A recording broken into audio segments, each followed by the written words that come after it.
ទើបបញ្ចប់បេសកកម្មដើរថ្មើរជើងគួយអេនណាមិនខ្វល់រឿងថែសម្រស់មានគម្រោងបន្តបេសកកម្មថ្មី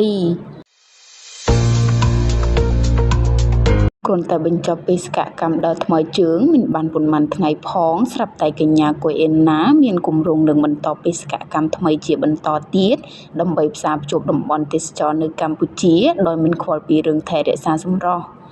បេសកកម្មដើរថ្មើរជើងរបស់កញ្ញាគួយអេនណាពីទីក្រុងភ្នំពេញទៅខេត្តសៀមរាបបានផ្ទុះកក្រក់ពេញក្នុងនិងក្រៅប្រទេសនិងទទួលបានការគាំទ្រខ្លាំងពីមហាជនអ្នកខ្លះស្ទើរតែមិនជឿថានារីដ៏ស្រស់ស្អាតរូបនេះអាចនឹងធ្វើបាននោះទេដែលសុខចិត្តលះបង់សម្រស់កម្លាំងកាយចិត្តដល់ចម្ងាយរាប់រយគីឡូម៉ែត្របែបនេះប៉ុន្តែអ្វីដែលភ្ញាក់ផ្អើលនោះគឺគួយអេនណាធ្វើបានសម្រេចក្នុងបេសកកម្មរបស់ខ្លួនថែមទាំងបានឆក់យកបេះដូងយ៉ាងច្រើនពីមហាជន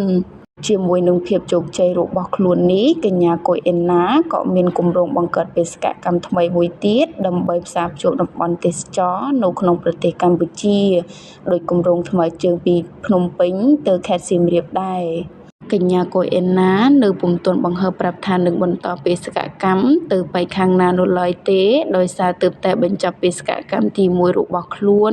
នាងថាគម្រោងអាចនឹងចេញជារូបរាងក្នុងពេលឆាប់ៗខាងមុខបន្ទាប់ពីបំពេញបេសកកម្មទី1ចប់កញ្ញាគួយអេនណាក៏បានបង្ហាញវត្តមានថ្មីជាមួយឈុតសម្លៀកបំពាក់អប្សរាយ៉ាងស្រស់ស្អាតនៅទឹកដីអង្គរតាមរយៈវីដេអូនិងរូបភាពរបស់នាង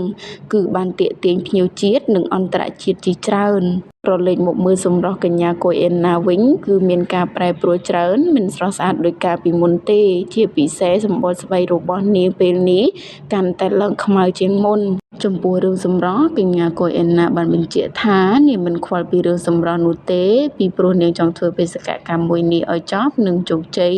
អ្វីត្បិតតែសម្បុរនាងមើលទៅខ្មៅបន្តិចមែនប៉ុន្តែស្រស់ស្អាតនិងគួរឲ្យស្រឡាញ់ណាស់ដូចដឹងស្រាប់ហើយថានាងជាមនុស្សដែលស្រឡាញ់សម្បុរបែបនេះ